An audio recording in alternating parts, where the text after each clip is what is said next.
엄마가 남긴 말 한마디 그래도 니는 사람을 살리는 말을 혀라.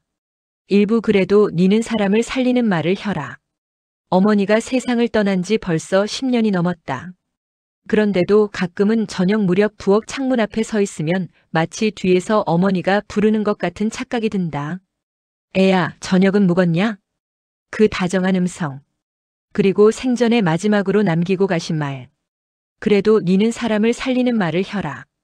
그 말이 왜 그토록 간절했는지, 왜 눈을 감기 직전까지 떨리는 손으로 내 손등을 쓰다듬으며 그 말을 반복했는지 나는 이제야 조금씩, 아주 조금씩 알 것 같다. 1. 마을 어귀, 늦여름의 바람 속에서. 나는 오랜만에 고향으로 내려왔다. 서울에서 회사를 그만두고 마음이 붕 떠있던 차에 문득 어머니가 보고 싶어졌다. 아니, 어쩌면 누군가가 부르는 것 같은 기분이 들어서였는지도 모른다. 마을 어귀를 들어서자 익숙한 풍경이 천천히 모습을 드러냈다. 벼는 허리 숙여 노랗게 물들어가고 오래된 느티나무 아래에는 노인들이 장기판을 버려놓고 있었다. 어이구, 왔는가? 서울 촌놈이 웬일이고. 예, 그냥 잠깐 쉬러 왔어요. 그분들은 반갑게 웃었지만 낯선 기척 하나가 스치듯 느껴졌다. 예전엔 없던 분위기랄까. 뭔가 조용하고 조금은 눌려있는 마음 같은. 그러다 한 어르신이 내 어깨를 툭 치며 말했다. 네 엄마 참 귀한 사람이다. 좋은 말만 하고 다녔지. 근데 요새 그 말이 더 그립다. 사람들이 서로 말을 너무 함부로 하고 상처 주는 게 많아져서리. 그 말이 이상하게 마음에 걸렸다. 에이, 텅 빈 집, 아직 남아있는 엄마의 온기. 집 문을 열자 먼지 냄새와 함께 오래된 장판 냄새가 코를 찔렀다. 하지만 이상하게 따뜻했다. 마치 누군가 방금까지 있다가 나간 듯한 공기. 부엌 싱크대 옆에는 어머니가 쓰다 남긴 작은 메모지 한 장이 여전히 붙어 있었다. 아무리 억울해도 아무리 힘들어도 니는 사람을 살리는 말을 혀라. 말이 칼보다 날카롭다. 사람 상처내지 말고 사람 살려라. 돌아서려는 순간 거실에서 살짝 바람 같은 움직임이 느껴졌다. 스르륵. 창문이 닫혀 있는데도 커튼이 흔들렸다. 나는 당연히 바람 탓이라 생각하며 그냥 지나쳤다. 하지만 지금 돌아보면 그때부터 이미 뭔가가 시작되고 있었다. 3. 누군가가 밤마다 문 밖에 서 있었다. 첫날 밤이었다. 방에 누워 천장을 바라보고 있는데 마당에서 바스락바스락 발소리 같은 게 들렸다. 고양이겠지. 스스로 위로했지만 발걸음이 너무 일정했다. 또각또각또각. 어머니 생전에 들었던 소리 같다. 밤마다 우물가에 나가 물을 뜨실 때 신발에 달린 굽이 내던 조용한 발걸음. 나는 용기를 내어 창문을 열었다. 누구세요? 대답은 없었다. 하지만 분명 누군가의 그림자가 웃자란 대나무 뒤로 스르륵 사라지는 게 보였다. 그 순간 등골을 타고 식은땀이 흘렀다. 4. 마을 할머니가 들려준 첫 번째 이야기. 다음 날 나는 평소 친했던 동네 할머니네 집으로 찾아갔다. 할머니는 마을에서 가장 말을 아끼는 분이었지만 한 번 입을 떼면 오래 알고 지내던 가족처럼 속 깊은 이야기를 해주곤 했다. 내가 조심스레 전날 밤 일을 얘기하자 할머니는 찻잔을 내려놓고 한참을 말이 없었다. 그러다 아주 작은 목소리로 물었다. 그림자 어디 쪽으로 갔다고? 대나무 숲이요. 할머니는 숨을 길게 내쉬며 고개를 저었다. 네 엄마 평생 말을 고하게 하고 살았다. 근데 그 덕에 원망도 같이 받았어. 나는 이해하지 못했다. 원망이요? 엄마가요? 사람 말이란 게 살릴 수도 있지만 어떤 사람에겐 죽이는 게 되불어. 그 말의 의미를 묻기도 전에 할머니는 갑자기 내 손등을 꽉 잡았다. 절대 대나무 숲 쪽으로는 가지 마라. 밤에는 특히. 왜요? 거기 혹시. 할머니는 단호하게 말을 끊었다. 네 엄마 살아생전에 제일 경계하던 데가 그쪽이다. 나는 그 말을 끝까지 듣지 못했다. 할머니 목소리가 떨리고 있었기 때문이다. 그리고 그 떨림이 설명할 수 없을 만큼 불길했다. 그날 밤 잠들기 직전 나는 작은 속삭임을 들었다. 아니, 누군가가 내 귀 바로 뒤에서 말하는 듯한 녀석 말 조심해라. 네 말이 살림도 되고 화근도 된다. 순간적으로 벌떡 일어나 불을 켰다. 방에는 아무도 없었다. 그러나 이 한 가지만은 분명했다. 그 목소리의 억양과 따뜻함은 세상을 떠난 지 10년이 넘은 엄마의 목소리였다. 이부 말에는 그림자가 붙는다. 밤새 가슴이 콩닥거려 잠을 제대로 이루지 못했다. 어머니 목소리 같았던 그 속삭임이 머릿속에서 계속 맴돌았다. 녀석 말 조심해라. 네 말이 살림도 되고 화근도 된다. 꿈이었을까? 아니면 내가 너무 지쳐서 환청을 들은 걸까? 그럴 수도 있다. 서울에서 지쳐 내려온 몸과 마음이 헛것을 본 것일지도. 그러나 아침 햇살 아래에서도 그 느낌은 사라지지 않았다. 1. 마당에 떨어진 이상한 흔적. 부엌에서 물을 떠 마시고 마당을 확인하는데 눈에 익지 않은 발자국이 눈에 띄었다. 흙이 약간 파인 자국. 사람 발자국보다 조금 더 길쭉하고 끝부분이 둥그렇다. 할머니네 집 강아지가 왔겠지 싶었지만 발자국의 간격과 모양이 강아지와는 전혀 달랐다. 확실히 신발 자국이었다. 그런데 이상한 점이 있었다. 집 쪽으로 다가온 발자국만 있고 돌아간 흔적은 없었다. 마치 어느 지점에서 사라져버린 것처럼 나는 순간적으로 전날 밤 본 그림자가 떠올랐다. 대나무 숲 쪽으로 사라진 바로 그 모습. 설마 같은 사람이야? 뭔가 심장이 조여드는 느낌이었다. 에이, 어머니가 남긴 두 번째 메모. 집안을 둘러보다가 예전엔 보이지 않던 작은 종이 한 장이 장롱 문틈에서 떨어졌다. 종이는 누렇게 바래고 구겨진 채로 오래 숨어 있었던 것처럼 숨이 죽어 있었다. 펼쳐보니 어머니의 필체가 또박또박 적혀 있었다. 말에는 그림자가 붙는다. 누구에게는 빛이 되고 누구에게는 칼날이 된다. 말 조심해라. 특히 그 사람 앞에서는. 그 사람? 누구를 말하는 걸까? 나는 아무리 생각해도 어머니가 생전에 그렇게까지 경계하던 사람이 떠오르지 않았다. 동네 사람들과 늘 다정하게 지냈고 누구와도 언성을 높이는 법이 없던 분. 그런데 그 사람이라는 표현은 단순한 불편함을 넘어 위험함을 의미하는 것처럼 느껴졌다. 그때 또각또각 바로 뒤에서 들린 그 소리에 나는 반사적으로 뒤를 돌아봤다. 아무도 없었다. 하지만 확실히 들렸다. 분명 발굽이 있는 옛 신발 같은 소리. 엄마가 생전에 신고 다니던 고무신 굽소리도 아니고 요즘 신발에서는 절대 나지 않는 소리. 그리고 그 순간 내 손에 든 메모종이가 아주 살짝 떨리는 걸 분명히 느꼈다. 나는 무서워졌다. 왠지 이 집, 이 마당 어딘가에 내가 모르는 무언가가 함께 있는 듯한 느낌이었다. 3. 마을 이장님이 전한 오래된 이야기. 점심쯤 마을 이장님이 오랜만에 나를 보았다며 집을 찾아왔다. 따끈한 고구마를 들고 오신 그는 어머니 이야기를 하다가 갑자기 표정이 묘하게 굳었다. 네 엄마는 참 말을 곱게 했지. 그런데 말이야 곱다고 다 좋은 건 아니다. 무슨 말씀이세요? 이장님은 잠시 마당을 둘러보고 조용히 문을 닫더니 낮은 목소리로 말했다. 어떤 사람은 곱게 하는 말에도 상처를 받아. 마음이 뒤틀린 사람은 칭찬을 해도 걱정을 해도 자기를 욕한다고 생각한단 말이다. 나는 얼굴을 찡그렸다. 그게 누구 말씀이세요? 이장님은 망설이더니 결국 입을 열었다. 옛날에 너 헌 중학교 근처에 살던 율라는 사람. 기억하나? 나는 머릿속을 샅샅이 뒤졌지만 그런 이름은 도무지 떠오르지 않았다. 글쎄요, 잘 모르겠는데요. 이장님은 입술을 깨물며 말했다. 그 사람이 너희 엄마한테 집착을 했어. 집착이요? 도움을 준 걸 같다. 원한으로 갚은 사람이지. 나는 적잖이 놀랐다. 도움을 주셨다고요? 네 엄마가 생전에 그 사람한테 참 좋은 말을 많이 해줬다. 가엾다고, 힘내라고, 사람은 누구나 다시 일어설 수 있다고. 그런데 그게 문제였다고 한다. 그 사람이 그 말을 무시로 들었다. 자기를 불쌍히 여기고 깔본다고 생각했댔어. 나는 말문이 막혔다.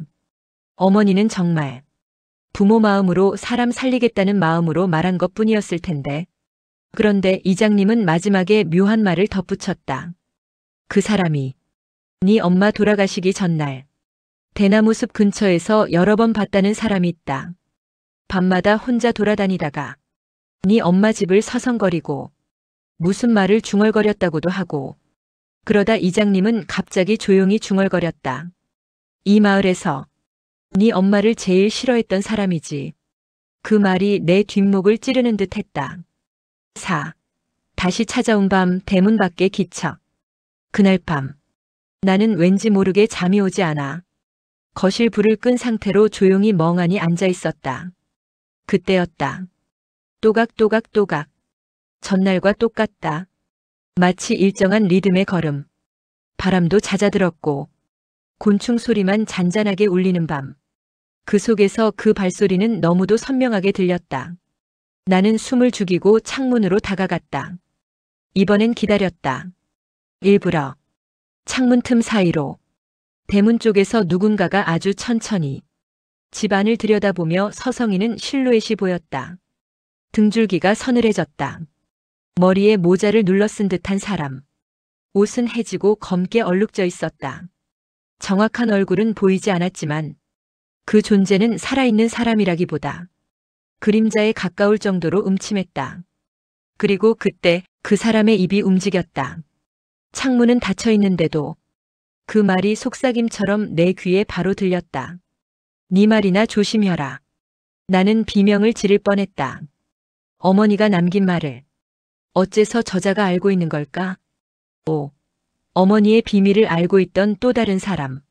아침이 되자마자 나는 동네 할머니에게 뛰어갔다. 할머니, 저 어젯밤에 또 말을 잇기도 전에.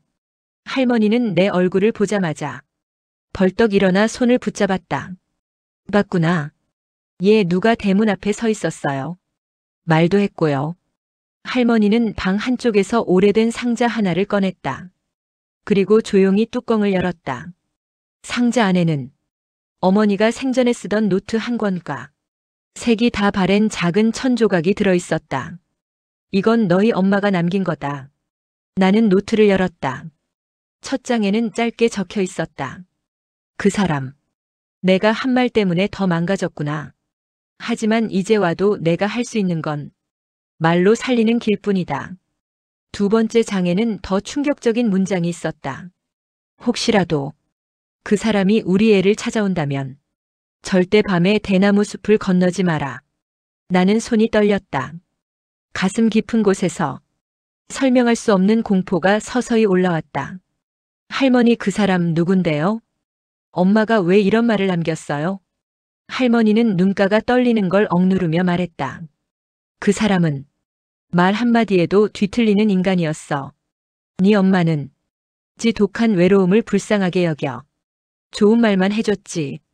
근데 그게 그 사람에겐 독이 됐던 거요. 할머니는 마지막으로 이렇게 말했다. 그리고 너라서 찾아오는 거다. 네가 너희 엄마 말을 닮았거든. 제가요? 할머니는 고개를 끄덕였다. 사람 살리는 말. 그걸 하는 사람한테 미워하는 것들이 달려드는 법이요. 나는 제대로 숨을 쉴 수가 없었다. 어머니가 왜 마지막까지 사람을 살리는 말을 강조했는지, 그 말이 왜 그렇게 절박했는지 이제 조금씩 분명해지고 있었다. 그러나 단 하나 여전히 풀리지 않는 진실이 남아 있었다. 그 사람은 왜 아직까지 이 집을 맴도는 걸까? 그리고 왜 내 이름을 알고 왜 내 말을 경계하는 걸까? 대답을 얻기 위해 나는 결국 마음을 굳혔다. 오늘 밤 대나무 숲 앞까지 가볼 생각이었다. 그러나 그게 얼마나 위험한 선택인지 그때는 알지 못했다. 삼부 대나무 숲에선 말하지 마라. 복내 할머니와의 대화를 마치고 집으로 돌아오는 길, 나는 계속해서 뒤를 돌아보았다. 아무도 없었다. 그런데도 발끝에서부터 등허리까지 스멀스멀 올라오는 긴장감이 사라지지 않았다. 마치 누군가가 내가 걷는 속도에 맞춰 멀찍이 뒤에서 함께 따라오는 느낌. 분명 아무도 없는데 이런 느낌이라는 건 사람의 착각일 수도 있지만 어머니가 돌아가신 이후 이 집에 발을 들인 순간부터 나는 조금씩 그런 감각을 배우게 된 것 같았다. 1. 대나무 숲을 금기한 이유. 집에 도착해 현관문을 닫자마자 나는 곧장 어머니 노트의 두 번째 문장을 다시 펼쳐보았다. 그 사람이 우리 애를 찾아온다면 절대 밤에 대나무 숲을 건너지 마라. 밤에 대나무 숲을 건너지 말라고. 왜 어머니는 그렇게까지 당부했을까? 대나무 숲은 마당에서 그리 멀지 않았다. 해가 지기 전 낮에 보면 참 평범하고 조용한 장소다. 바람이 불면 사각사각 잎이 서로 부딪히며 어머니 생전에 듣던 대숲 소리가 그대로 난다. 그런데 밤이 되면 그 사각거림이 낮과는 전혀 다른 울림이 된다. 삭삭. 마치 한 사람이 숨어서 숨을 죽이고 기척을 내지 않으려 애쓰는 듯한 소리. 그러고 보면 어머니 생전에 밤이 되면 그 숲 쪽을 절대 바라보지 않았던 기억이 떠올랐다. 나는 어린 시절 이 집에 자주 오지 않았지만 그럴 때마다 어머니는 창문 커튼을 꼭 닫았다. 밤에 대숲은 소문이 있거든. 그때 나는 그저 옛날 사람들의 미신이겠지 하고 넘겼었다.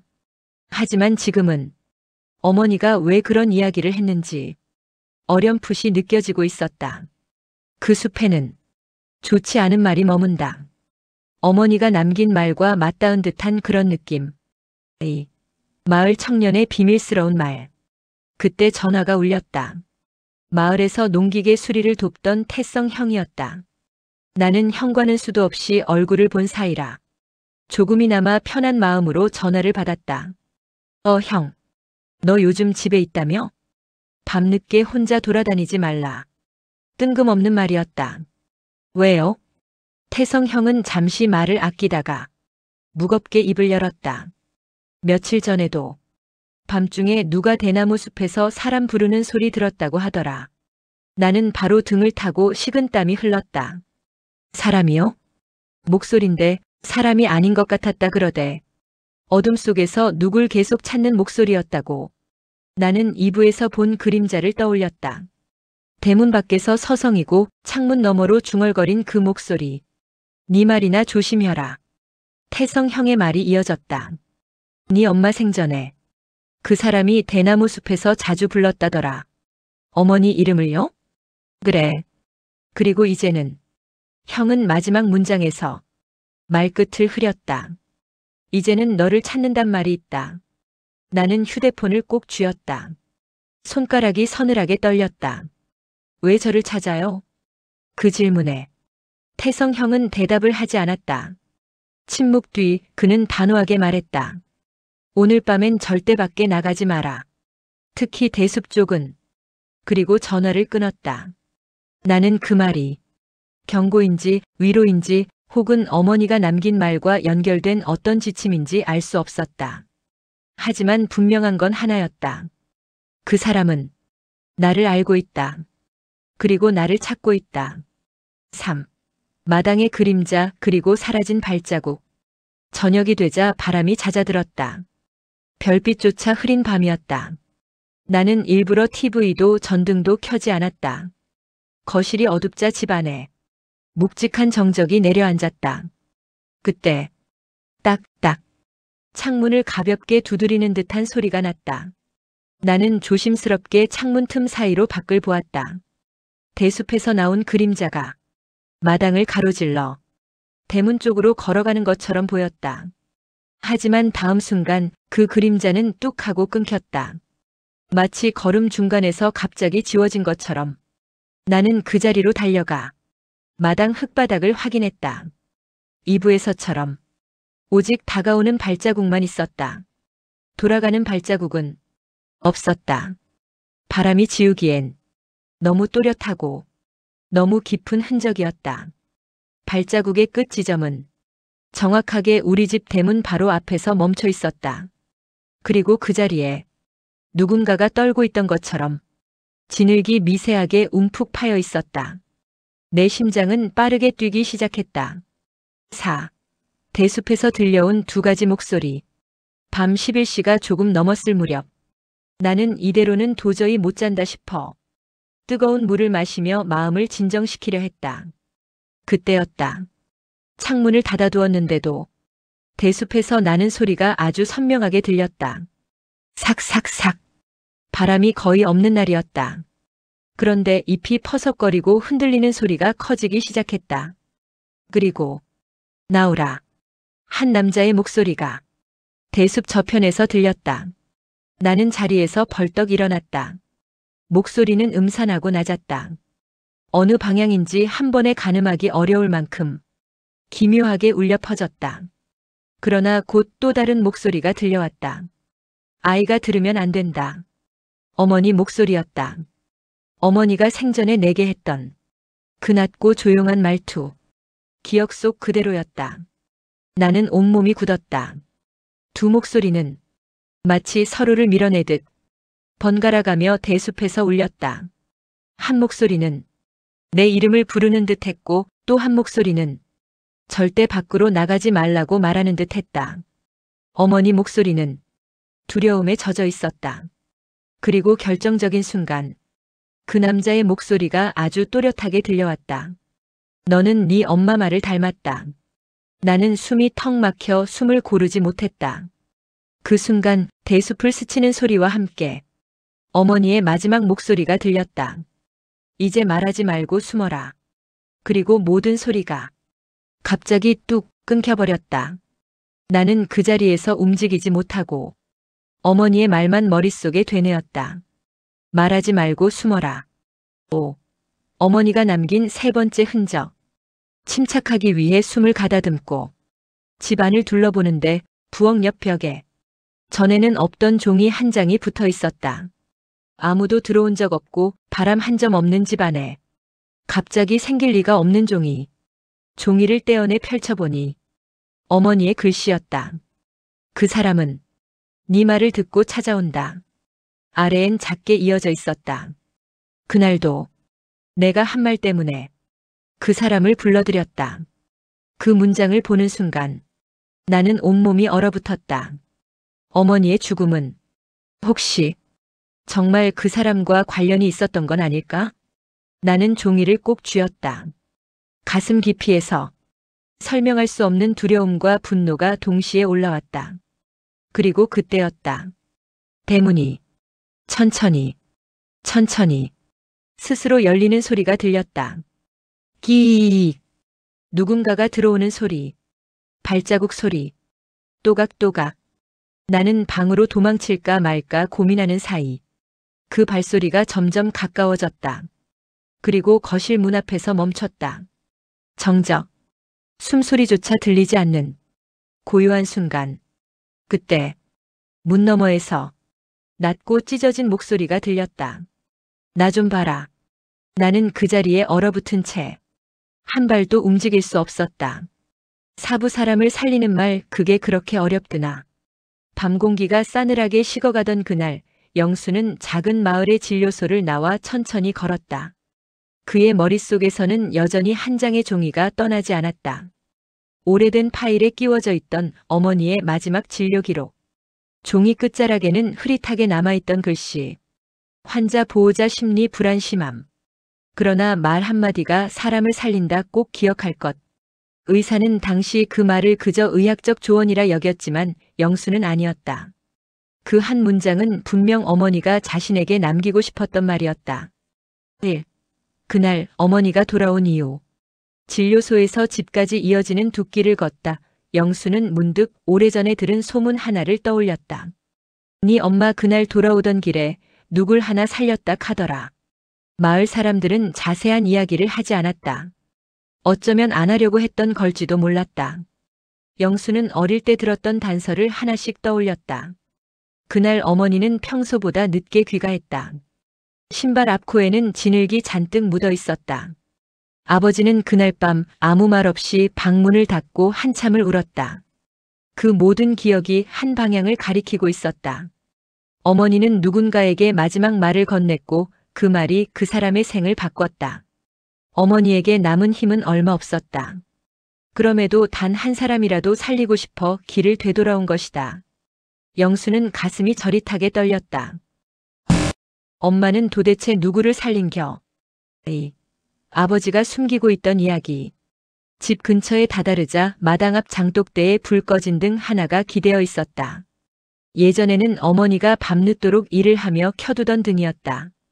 그 옆에서 담배를 피워 물고 앉아 있는 아버지가 보였다. 아버지는 영수의 발소리를 듣고 고개를 들더니 첫마디를 하지 못하고 담배 연기만 허공에 날렸다. 아버지, 그날 말입니다. 엄마가 누굴 살렸답디까? 아버지는 잠시 눈을 감았다. 입술이 떨렸고 쉼없이 뱃속 깊은 곳에서 한숨이 흘러나왔다. 네가 이제 알아야 할 때가 됐지. 그리고 아버지는 아주 오래전 그날 밤의 진실을 조심스럽게 꺼냈다. 3. 어머니가 만난 그 사람. 진료소에서 돌아오던 길 어머니는 둑 아래에서 울음을 들었다고 했다. 잔잔한 물결에 섞여 들려오던 흐느낌. 그리고 희미한 손전등 불빛 하나. 아버지는 떨리는 목소리로 말했다. 네 엄마 그날 물가에 서 있던 청년 하나를 잡았단께. 아무 말도 못하고 떨어놓질 않았디야. 영수는 숨이 턱 막혔다. 청년은 네가 아는 사람이다. 누굽니까? 그 마을 버스 몰던 정은 씨다. 그 이름을 듣는 순간 영수의 눈동자가 크게 흔들렸다. 정훈. 어릴 때 자신을 자주 태워주던 늘 웃던 그 아저씨. 하지만 몇 년 전부터는 술에 취해 다니고 사람들과 말도 잘하지 않았던 남자. 아버지는 말을 이었다. 그 사람한테 네 엄마가 딱 한마디 했단다. 영수는 숨죽여 들었다. 그래도 니는 사람을 살리는 말을 혀라. 그 말을 듣고 그 청년은 울음을 멈췄다. 아버지는 눈시울을 붉히며 말했다. 그날 네 엄마는 자기 몸보다 남을 먼저 살렸다. 그게 그 사람한테는 목숨을 붙잡는 말이었디야. 4. 아버지가 끝내 하지 못한 말. 아버지는 고개를 들지 못한 채 말했다. 네 엄마는 니한테도 그 말 그대로 해주고 싶었던 거다. 마지막 순간까지 네가 사람 살리는 말을 하는 사람 되길 바랐던 거다. 영수는 손을 꽉 쥐었다. 말을 잃었다. 어머니가 왜 마지막에 그렇게까지 힘주어 말했는지 이제야 알 것 같았다. 사람을 살리는 말. 그것은 단순한 조언이 아니었다. 어머니가 평생 지켜온 마음 마지막으로 남기고 싶었던 유산이었다. 그리고 그 말은 이제 영수에게 이어지고 있었다. 아버지, 엄마가 남긴 그 말. 제가 지키겠습니다. 아버지는 아무 말 없이 고개를 끄덕였다. 하지만 입술 끝이 떨리고 있었다. 그 순간 마당 가득 찬 바람이 흔들렸다. 어머니가 남기고 간 말이 다시 살아 움직이는 듯 했다. 오부에 그 말을 나에게 남겼는지. 밤이 깊어갈수록 영수의 가슴 속에서는 무겁고도 낯선 감정이 요동쳤다. 어머니가 마지막 순간까지 붙잡았던 마음, 누군가의 생을 살리고자 했던 그 말. 그 말이 이제 자신을 향하고 있다는 걸 깨닫는 순간 영수는 잠시 숨을 고를 수밖에 없었다. 마당에서의 대화를 끝낸 뒤 그는 어머니의 방으로 걸어 들어갔다. 문을 여는 순간 오래전 향이 희미하게 남아있는 듯 했다. 약간 휘어진 나무장, 그 위에 고이 접어둔 손수건 몇 개, 그리고 사진 하나. 사진 속 어머니는 언제나처럼 따뜻한 눈으로 웃고 있었다. 영수는 그 앞에 천천히 앉아 조용하게 말했다. 엄마, 왜 나한테 그 말을 남긴겨요? 그 질문은 사실 어머니에게 묻는 것이 아니라 이제껏 대답을 듣지 못한 채 수년 동안 마음속에 묵혀온 물음이었다. 1. 어머니가 숨겨두었던 노트. 영수는 문득 어머니의 장 속에서 작은 노트 하나를 찾았다.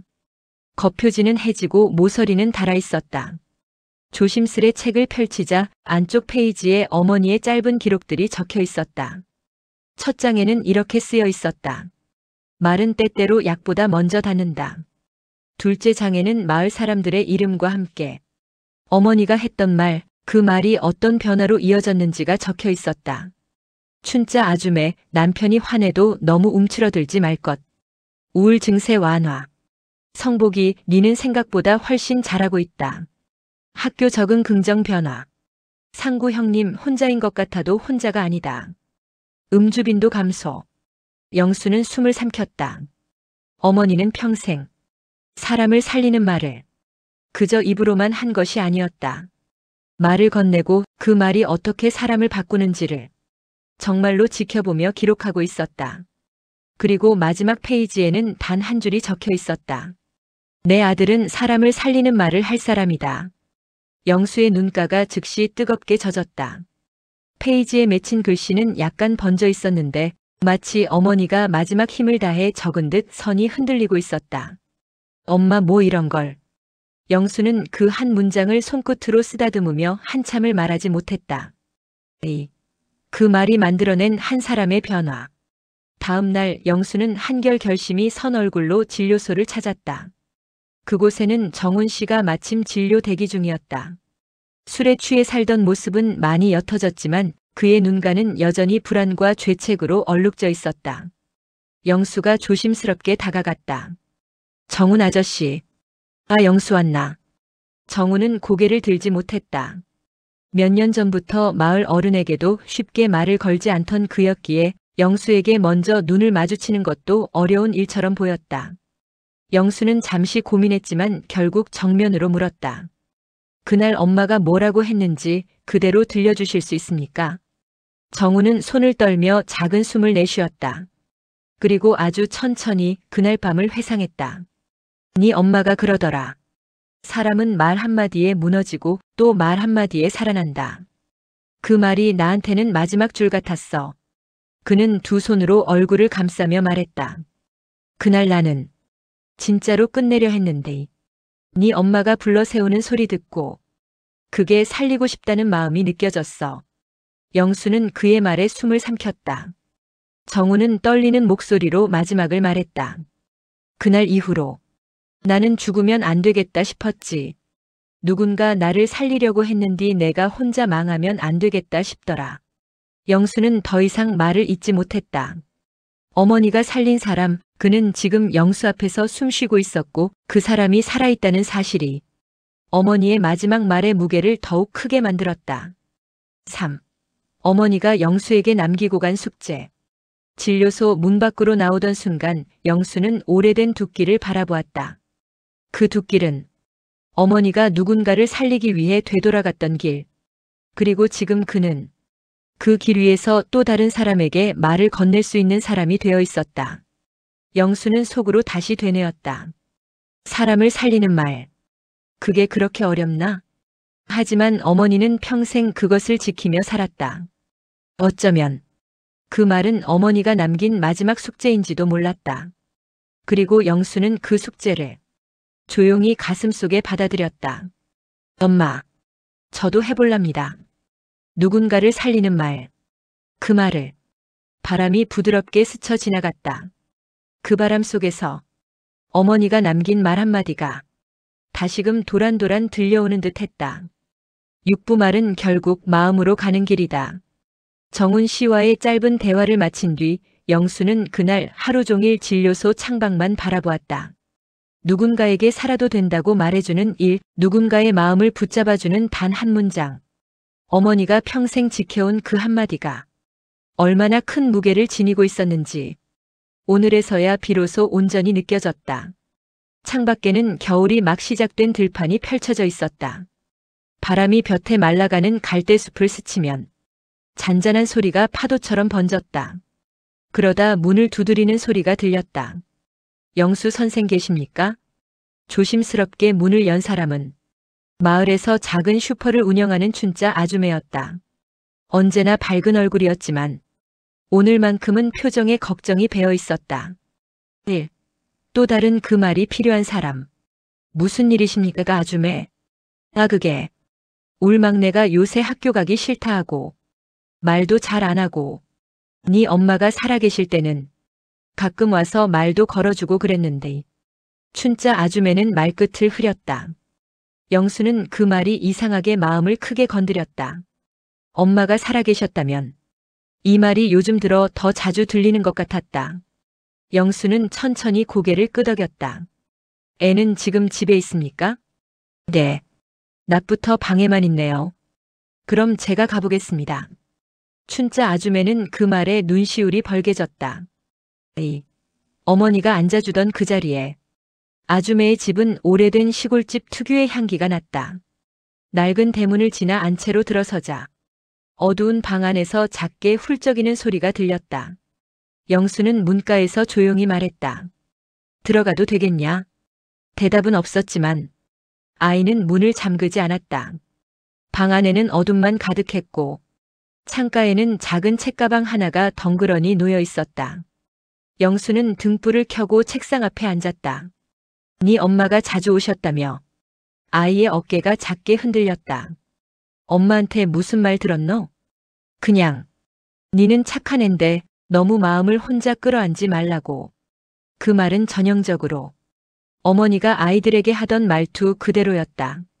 영수는 깊게 숨을 들이마셨다. 그리고 아주 오랜만에 자신의 목소리로 그 말을 이어나가기 시작했다. 지금 네 마음 아무도 안 보는 것 같지. 근데 있잖아. 아이의 눈동자가 천천히 영수를 향했다. 어느 누구도 너 혼자 버티라고 안 했다. 너는 사람한테 기대도 되는 사람이다. 아이는 결국 눈물을 흘리며 고개를 숙였다. 그 순간 영수는 깨달았다. 말은 약처럼 정해진 분량이 있는 게 아니다. 마음이 닿는 만큼 그 사람을 살린다. 그것이 어머니가 평생 지켜온 방식이었다.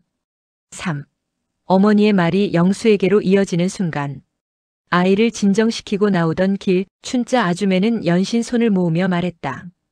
선생 정말 고맙습니다. 이게 네 엄마가 하던 그대로요. 영수는 웃지 못한 채 고개만 끄덕였다. 하지만 아줌매가 마지막에 한 말은 영수의 가슴을 깊이 찔렀다. 네 엄마가 그랬다 아이가. 우리 영수는 언젠가 내 대신 사람들 마음 지켜줄 기다. 그렇게 말했었으니까. 그 말은 영수의 발걸음을 한순간에 멈춰 세웠다. 어머니가 그에게 남긴 말은 그저 유언이 아니었다. 이미 오래전부터 어머니는 영수를 그런 사람으로 보고 있었던 것이다. 집으로 돌아오던 길, 영수는 둑길 위에서 하늘을 올려다보았다. 별이 드문드문 뜬 밤하늘. 그 아래 불어오는 바람이 마치 어머니의 손길 같았다. 영수는 속으로 조용히 말했다. 엄마, 저 이제 조금 알 것 같습니다. 왜 그 말을 나한테 남겼는지. 바람이 부드럽게 흔들리며 마치 대답하듯 스쳤다. 말은 결국 사람의 마음으로 가는 가장 오래된 길이라는 걸 영수는 마침내 이해하고 있었다. 7부 그 말은 결국 나를 살린 말이었다. 마지막 회.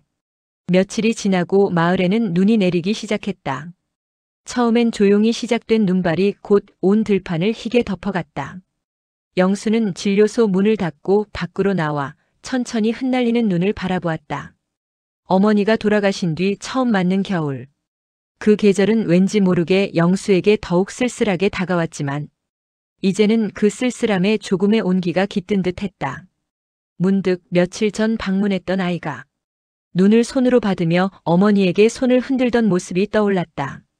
그 아이의 표정은 확실히 밝아져 있었다. 영수의 가슴에는 작은 뿌듯함이 생겼다. 1. 어머니가 매일 건너던 다리. 영수는 진료소에서 나오자마자 어머니가 늘 건너던 작은 개울가의 다리로 향했다. 겨울이라 물줄기는 거의 얼어붙어 있었지만 다리 옆에는 여전히 그때의 바람이 불고 있었다. 그는 다리 난간에 손을 얹고 조용히 눈을 감았다. 어머니가 누군가에게 전하기 위해 수없이 오갔던 이 길. 울먹이는 사람을 붙잡기 위해, 마음이 무너진 이들을 일으켜 세우기 위해 그 작은 책으로 끝없이 걸었던 길이었다.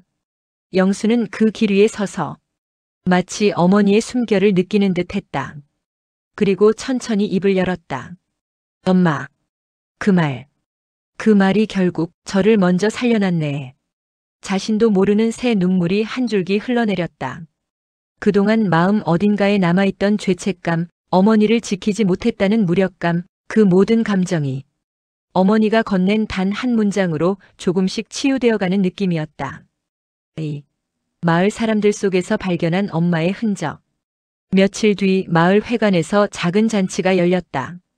한 해를 마무리하는 조촐한 모임이었는데 오랜만에 마을 사람들이 삼삼오오 모여 따뜻한 분위기를 만들고 있었다. 영수가 들어서자 많은 사람들이 반갑게 손을 흔들었다. 영수 왔나? 허허, 네 덕분에 정훈이 살았네. 요새 춘짠의 막내도 다시 학교 잘 간다더라.